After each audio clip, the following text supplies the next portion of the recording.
Magandang araw mga kaibigan. Bigyan natin ngayon ng reaction opinion itong post ni Yang Lee.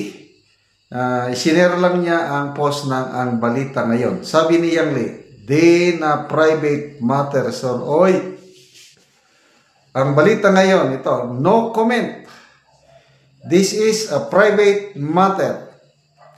PCO Secretary Dave Gomez on Lisa Marcos Paulo Tantoco coke overdose issue.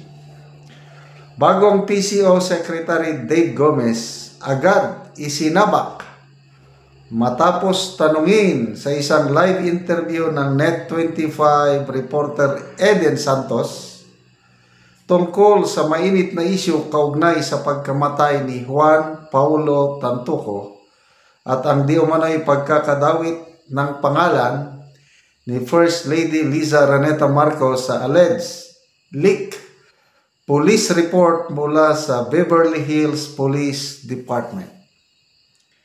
Sa tanong ng reporter na si Eden Santos kung tinuturing ba ng palasyo na fake news ang mga ulat na binabanggit ang pangalan ng First Lady sa Tantoco coke overdose case, mabilis ang naging tugon ni Gomez. No comment. That is a private matter.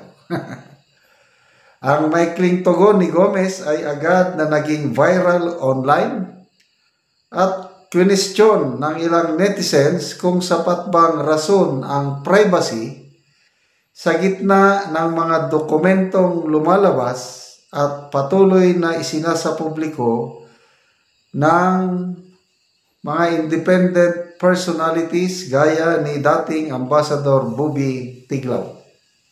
Si Gomez, dating journalist, ay bagong talagang ikalimang kalihim ng PCO sa ilalim ng Marcos Jr. administration. Okay, so no comment daw, private matter eh.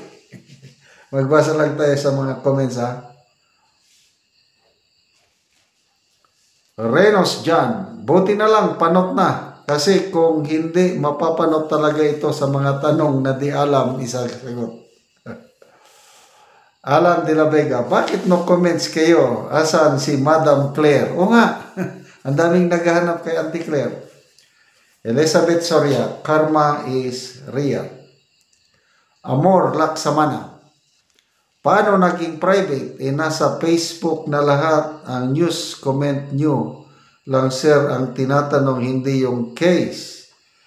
Unang sabak pa lang yan sir, hindi niya nyo alam ang sasabihin nyo sa wala kang pantakip. Ano? O na, private matter. Ay nako. Konsolasyon, Gorgonyo, walang yagba. Yan. So, paano nagiging private matter na anyway?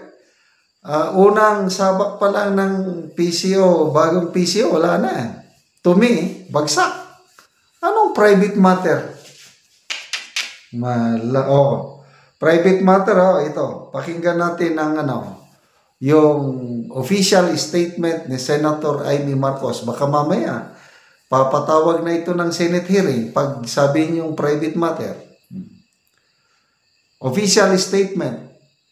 Office of Senator Amy R. Marcos on the death of Mr. Tantoco. Private matter ba yan? In recent days, reports have circulated online and in various public fora that the untimely death of Mr. Paulo Tantoco on 8 March 2025 in Los Angeles was caused by coke effects. Some reports further suggest that Mr. Tantoco was apparently part of the entourage of the First Lady, Liza Raneta Marcos, who was in Los Angeles at that time to promote Manila International Film Festival. Ito, government activity ito, itong Manila International Film Festival. Kasama si late Mr. Tantoco. Paano naging private matter? Ay nako. More troubling are claims circulating online that the First Lady may have personal knowledge on the circumstances surrounding Mr. Tantoco's death, with some alleging that she was present at the scene either shortly before, during, or immediately after the incident. Nandun, nailagay ang pangalan ni Lisa Araneta Marcos sa police report ng Beverly Hills Police Department. Isiniwalat ni Mr. Bobby Tiglaw kanina. Given the gravity of these allegations and the matter's undeniable public interest. Secretary Dave Gomez, pakinggan niyo itong statement ni Senator Marcos.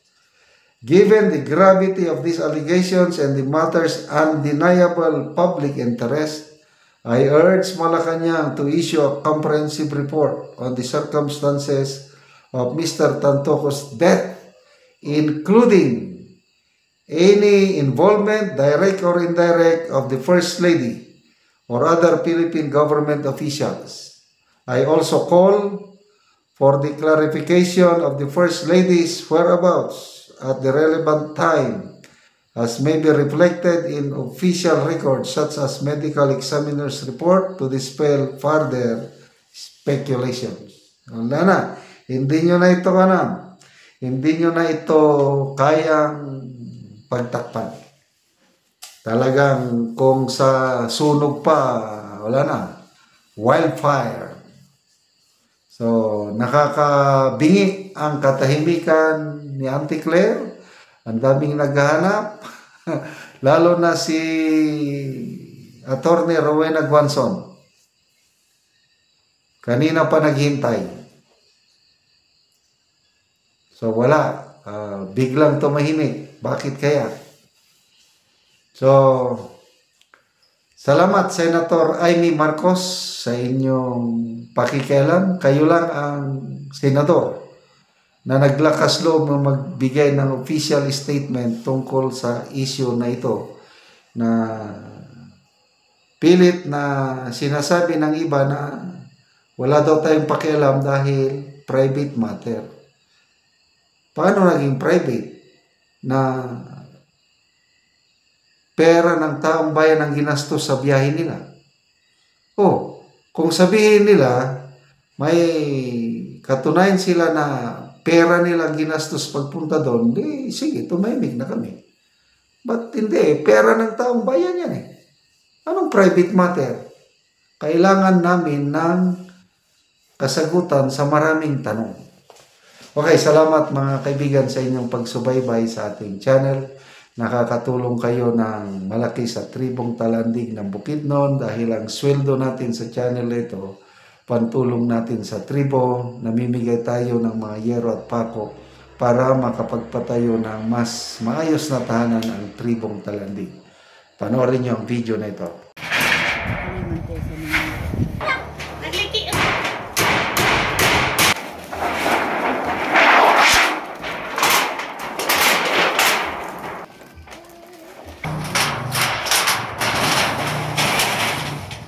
Karon nindot na gid kayo ang ilang atop. Nakaatop na gid sila, napulian na tong ilang yero nga 15 na katuig. Karon maayo na gid.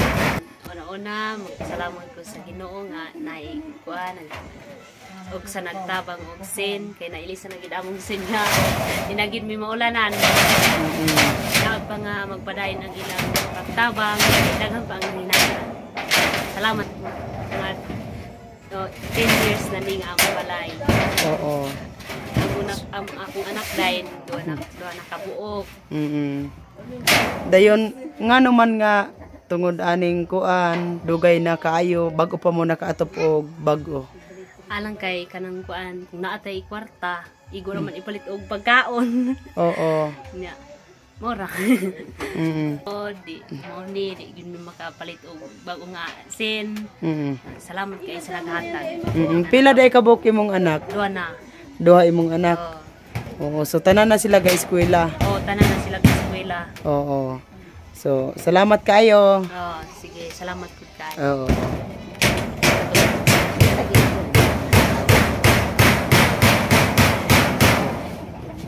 Nindot na gid kayo nga tan-awon og salamat kayo sa Ginoo og sa nagtabang ani labi na sa naging sponsor Salamat kayo sa Ginoo sa pagtabang sa among mga katribo nga tanan. Salamat and God